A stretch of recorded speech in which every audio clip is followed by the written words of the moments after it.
Hello, সবাই কেমন আছেন? আলহামদুলিল্লাহ ভালো আছি।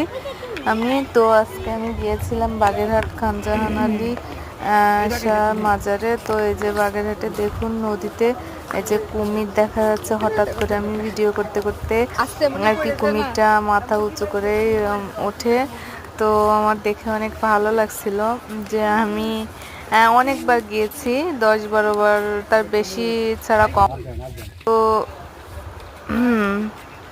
ওখানে যে দেখি কুমিরটা উঠছে খাওয়ার জন্য, ক্ষুধা পেয়েছিল, এজন্য সে আর কি উঠছে। দেখেন আস্তে আস্তে সে কি সুন্দর আবার ডুব দিচ্ছে, মাঝে মাঝে উঠছে ডুব দিচ্ছে। তো এই যে খাবার চেলে দিচ্ছে, ও ভয়ে আর কি এই যে ডুব দিয়ে ফেলছে।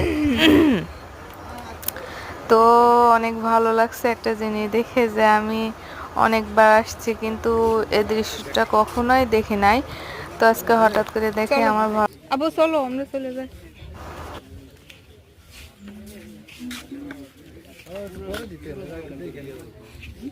হ্যাঁ, খাওয়াটা দেওয়ার কারণেই চলে গেল। দিঘিটা কিন্তু অনেক বড়, চার সাইডটা অনেক বড় সুন্দর। আর এই যে এই দিঘিতে কিন্তু অনেকেই গোসল করে, কারণ হচ্ছে আমি শুনেছি এখানে কুমিররা মানুষকে কিছুই বলে না, তারা নির্ভয়ে গোসল করতে পারে।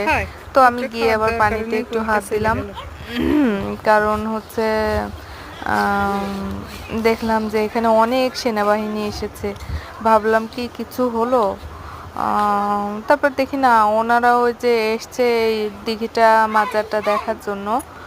তো আমার আজকে খুবই ভালো লাগছিল কুমিরটা দেখে, যে আমি অনেকবার যাওয়ার সত্ত্বেও আমি আর কি কুমিরটা কখনোই দেখিনি। আমি শুনেছি আমার হাজবেন্ডের কাছে যে এই নদীতে 2টা কুমির থাকে, কিন্তু ওইভাবে কখনো দেখা হয়নি।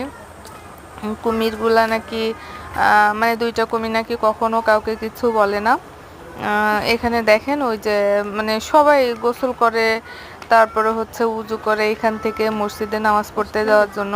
তো ওইভাবে কখনো দেখি নাই যে কারো কোনো, বা শুনিও নাই যে সমস্যা হয়েছে কোনো।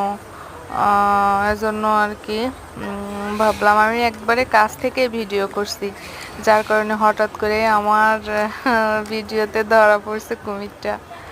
যাই হোক, এই যে খান জাহান আলীর মাজার, এখানে ভিতরে অনেকগুলো মাজার, বুঝছেন। জায়গাটা অনেক সুন্দর, সময় পেলে সবাই ঘুরে আসবেন। আল্লাহ হাফেজ আর দোয়া করবেন।